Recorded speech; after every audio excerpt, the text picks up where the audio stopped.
Hey guys, and welcome back to the channel. Today we're going to be looking at this little heater here that we kind of modified to suit our needs. As most of you already know, we work in the field, okay? It's friggin' cold in the middle of winter and we needed a couple of solutions. So let's say you're working underneath that truck, you pop that over there. All you need to do is hit this button because we're running off an M18 battery. Now, isn't that cool? Well, I can't take all the credit. I did see somebody somewhere do this, and I thought I'd build my own.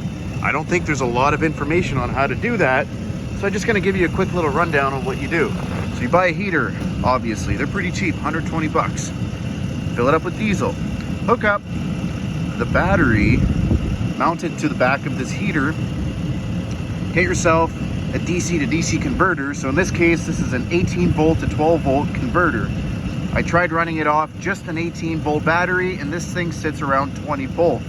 And unfortunately, the controller was throwing a fault code for over voltage.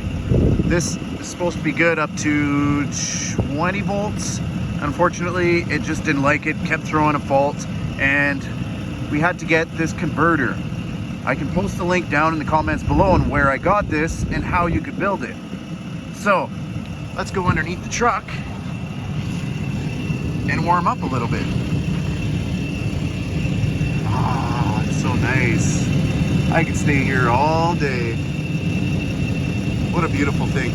All right, these are little tips and tricks to keep you more comfortable in the middle of winter. And in this case, I'll take every little trick that I can.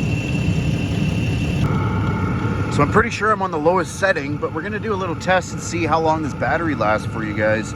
Give you an idea before you go up and do what I just did. But from what I've seen so far, even if it lasts 10-15 minutes, that's better than no heat, especially when you're freezing your bag off working outside. So it's currently about 3:30, as you can tell about whereabouts the sun is.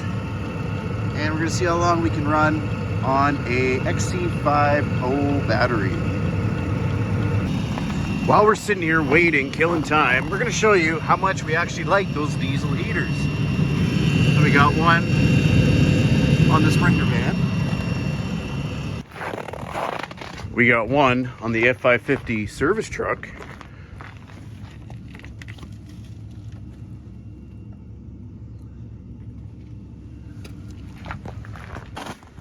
We got one on the side by each.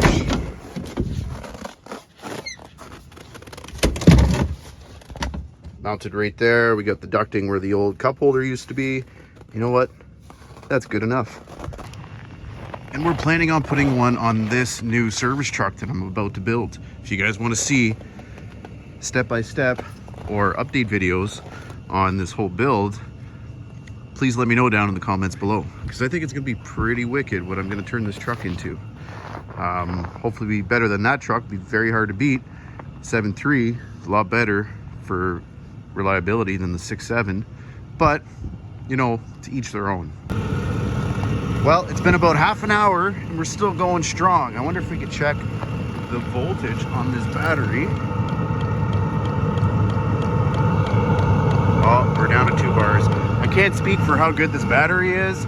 I've got tons of them over the years, and I want to say I'm pretty hard on my stuff. Maybe a 12 amp battery would last a couple of days. Maybe somebody else could do a trick or do a test for us. Okay guys, it's been an hour and a half and I got a jet. I gotta go fix a broken 6-liter. But if that means I gotta carry 4 or 5 batteries around in a day, let's say hypothetically to run it 8 hours a day, that ain't too bad. I can live with that. There is one thing that I want to stress about these diesel heaters, and I'm going to say this loud and clear. You can't just disconnect the battery while it's doing a cycle. What happens when you do that is the combustion chamber doesn't have a chance to bleed itself, to get rid of all that nasty soot.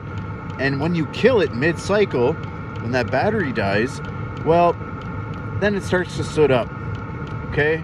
And then you do that again, and then it soots up a little more, and it's all increasing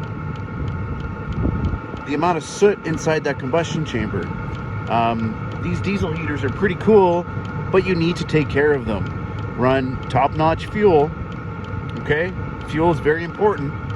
Probably go with some high-grade diesel or even kerosene. Don't run them on a low charge.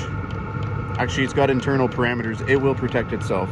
But if you take away that battery or turn that switch off, well, you're going to soot up your combustion chamber. And if you want many, many cycles of interrupted heat, you need to make sure that it does its cool down cycle every single time. So we're going to do that right now because we're going to bring this with us. We got a bunch of batteries, and we're going to go fix the 6-liter, or at least try to get it started. Well, we're still going strong, so probably good for at least 2 hours, 3 hours on a battery. You can't go wrong with that. And we're just here troubleshooting the 6.0, and it looks like we have, oh, key's off right now. Looks like we have low output voltage from the FICM. This should be around 48 volts.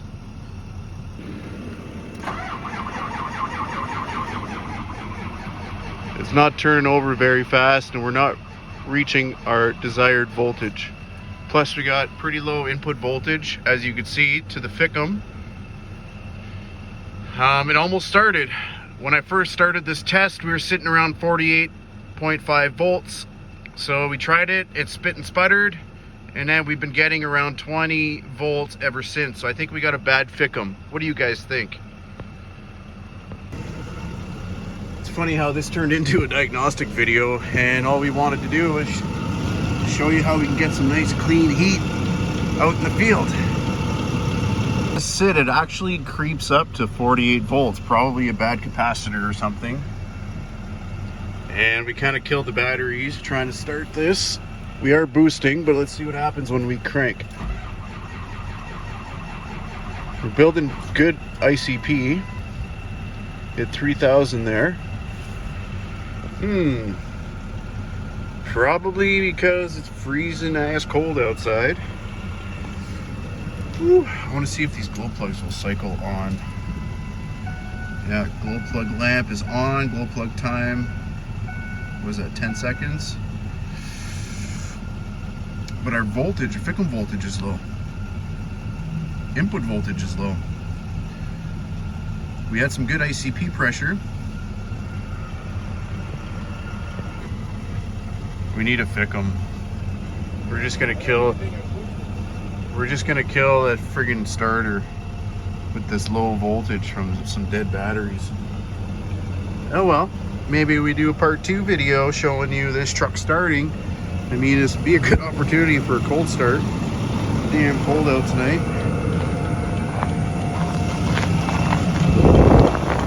Oh yeah, that's nice. Whoa.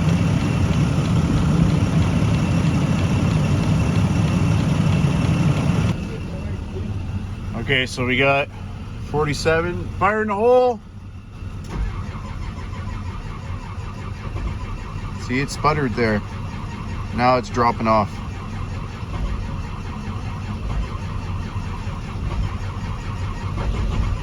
Oh. Yeah, I'm charging. Oh, look, you're... It's close to where it has to be. That's the fuel. Or our glow plug's been off for a while. Oh, she almost went. Even just standing next to this thing makes all the difference. I got no complaints, guys. We're gonna try this one more time just to see if there's any changes or if we can get this thing started. So glow plugs are off. Low FICM voltage. Seems to spit and sputter as the voltage gets higher.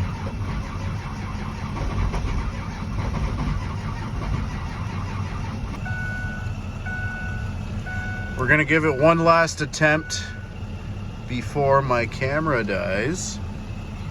And I don't like the looks of that FICM voltage, but we're just gonna try it anyways.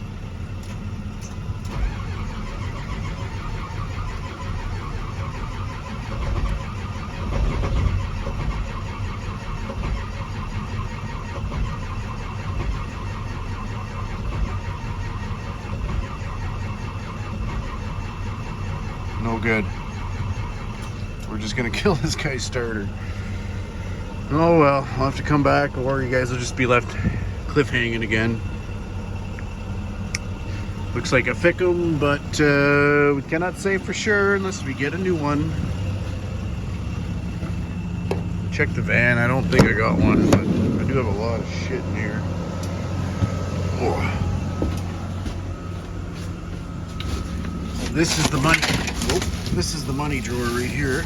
If we do have one, it's going to be in this drawer. Oh. So, as luck would have it, we brought a spare Fickum. Now, this is from the junkyard. I'm not 100% sure if it works, but it does say remanufactured in 2020, or 2010, excuse me. So, hopefully, we plug this in, we get good injector voltage, and this thing just fires up and loves to live another day. So we just got this thing tucked up under the engine, so it's just radiating heat right where we're working.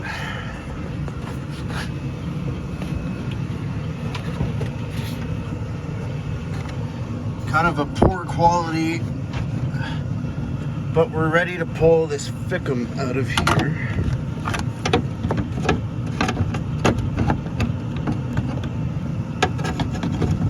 If we can get it out of here.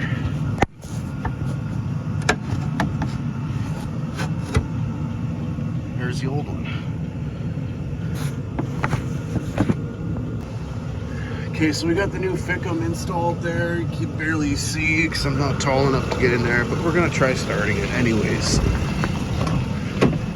Don't have my computer, and we're gonna try starting her after the 10-second glow plug indicator goes away.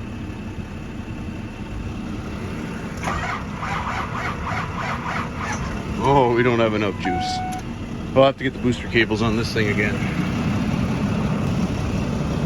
Boosters are up. Okay, I just realized I had a glare on my camera, so we just kind of fixed that for you. Let's pay close attention to our Fickum main power. We're at 48 volts. We're still a little bit low on the input side, but we're gonna do a key cycle so we get those glow plugs on and off.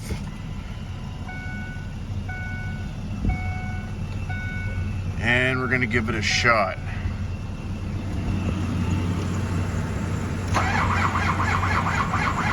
Still too low. Fuck. Battery's too fucking low. And I like seeing this voltage here. Not so much on the input side, but our glow plugs are still going. And we've been boosting this thing, so let's give it a shot.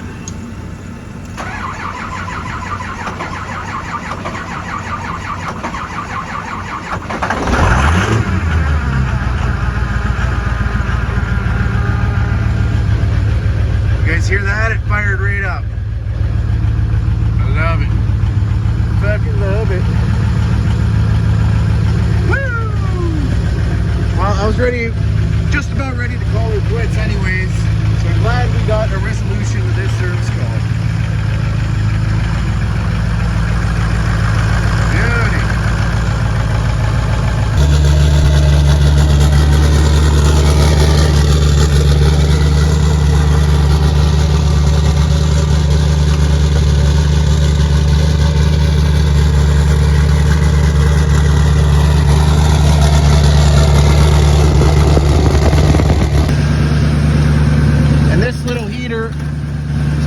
Beauty.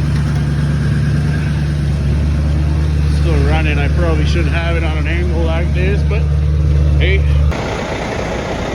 So this is actually the next day, and just a quick little update on the battery. It lasted about 4 hours, and that battery, I forgot to mention earlier in the video, I pulled it off the grinder, so it was previously used. The voltage wasn't actually at its top, and now we're just using a cheap Chinese one for the day. Hey man, this is cheap heat. I got that blowing underneath the truck right now. I'm looking for a problem with the air system, and you know what? I got a little bit of relief. It blows hot air on me. I can live with that. So if you guys have enjoyed your ride on the diagnostic train / diesel heater modifications, please hit that like button. If you're not already a subscriber, hit that subscribe button. And don't forget to leave a comment down below telling me what you guys think. I like hearing what you guys are thinking. So as usual, this is Mitch at Diagnostic North, signing off.